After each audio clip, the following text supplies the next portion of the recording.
moment, but I know it's not gonna always be this way the whole time. So you gotta keep pushing.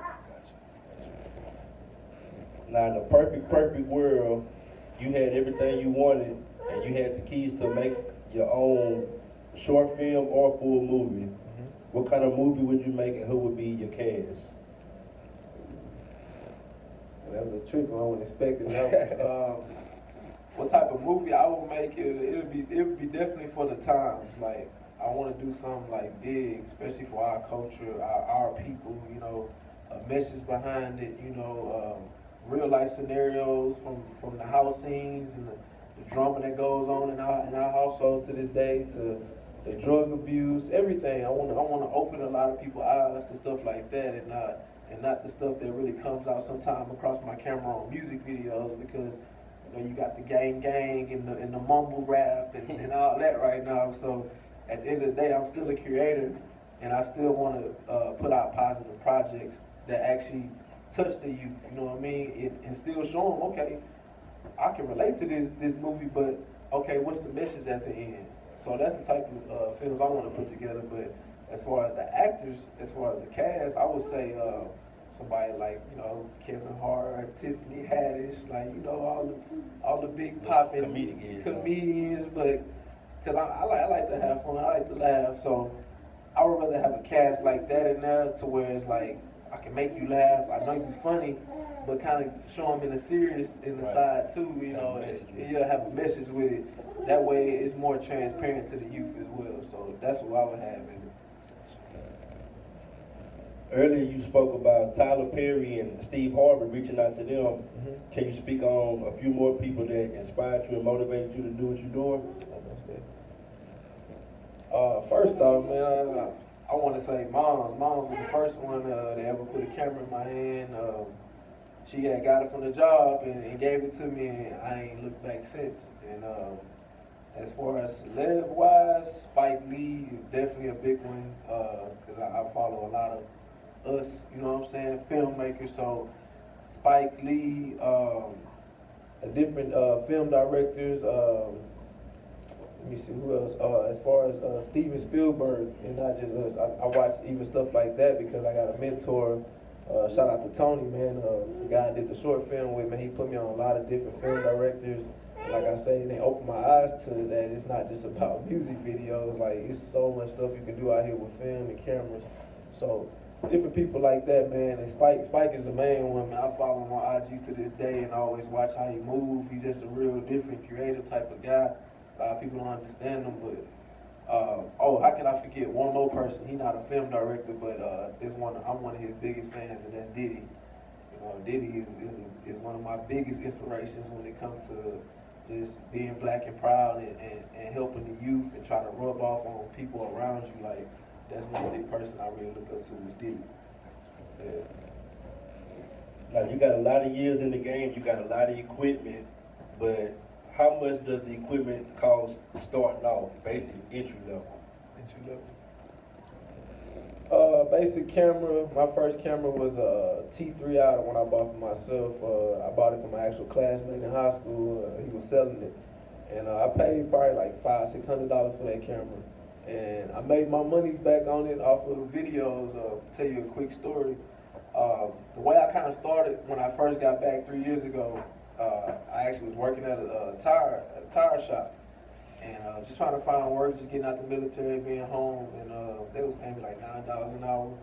They had bumped me up after like 2 months to like 15, but they was slaving me though. And I was like, man, you know what? I'm home. I can shoot videos.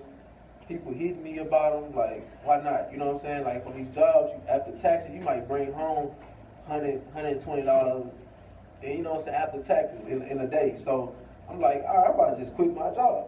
And that's what I did. I gave them their work phone, keys, everything. I said, I quit my job. I started shooting videos, $100. And before I did that, I was saving too. So you can't survive off $100 a day and ain't got no savings. So I had a little, you know, couple stacks stacked up where I can be safe with my rent and take care of my son and stuff like that. But I did that, $100 videos. I did that for about 4-5 months, man. It was jumping, and that really helped my brand too. On my end, it wasn't beneficial on the money, profit, and stuff like that. But like I said, I'm a risk taker. Like I took that risk and I got a lot of clientele, a lot of business connects from it. Just people knowing that I can do it now still to this day because I took that risk and sacrificed and shooting that low as far as numbers and budgets. But like I said, I traveled all around the city, north, south, east, west, and shot with different underground artists. And like I say, breakout artists possibly right now that I can put in my bio in a few months when they blow type deals. But yeah, so that and that was my whole perspective on why I did it. You know what I mean? I know it wasn't about getting rich off no $100 videos because that ain't happening. You know what I'm saying? Gas too high for that. You know what I'm saying? So I was just trying to get a name for myself and let people know I'm back home. I'm back out here. Y'all call me for the videos. You know, I'm still with that same mentality. Like I'm out here. You know what I'm saying? Y'all hit me.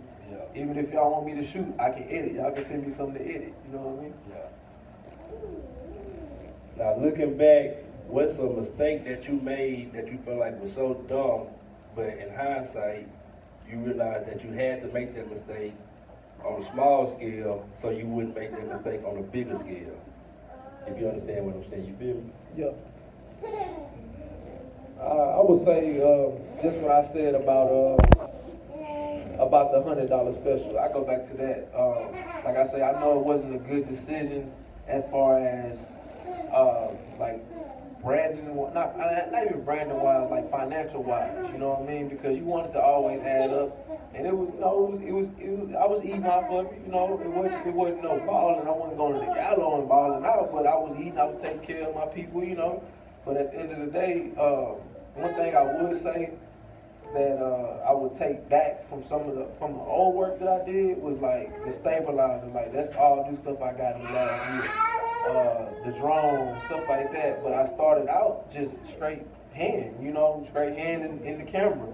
So I go back on old films from like 3, 4, 5 years ago and be like, man, if I knew what I knew now, like you said, going back to if I knew what I knew now, I would go back and change that stuff. But at the same time, I look at it like, okay, I did all this. I always like to look back on old stuff because it inspires me from where I'm at now. You know what I mean? And showing me, okay, you got from here to here, but even though I'm here, I still want to go to another spot too. So I'm always trying to level up, get the best equipment.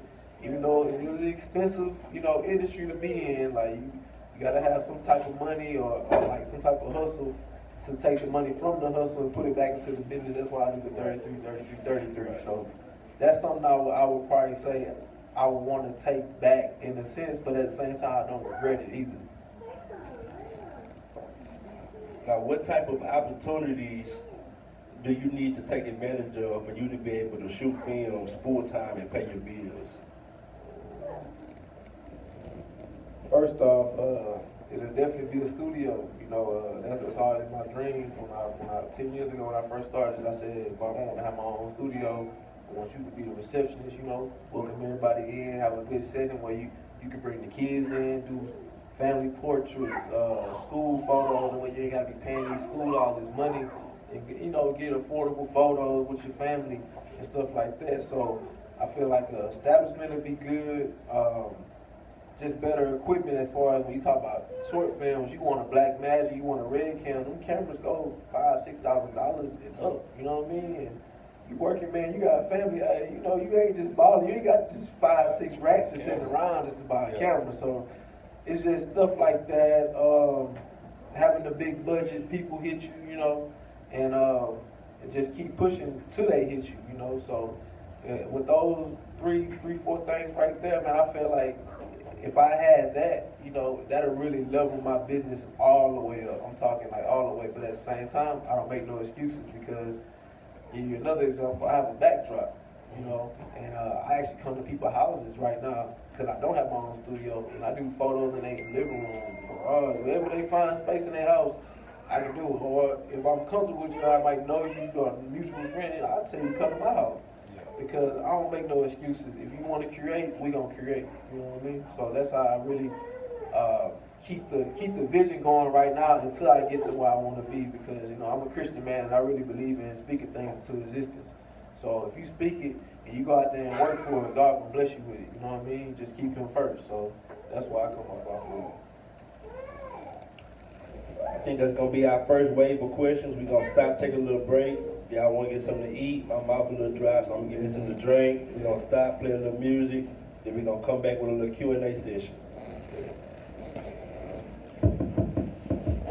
Cool. Yeah. I got all the footage and everything. Yeah. You get it right here.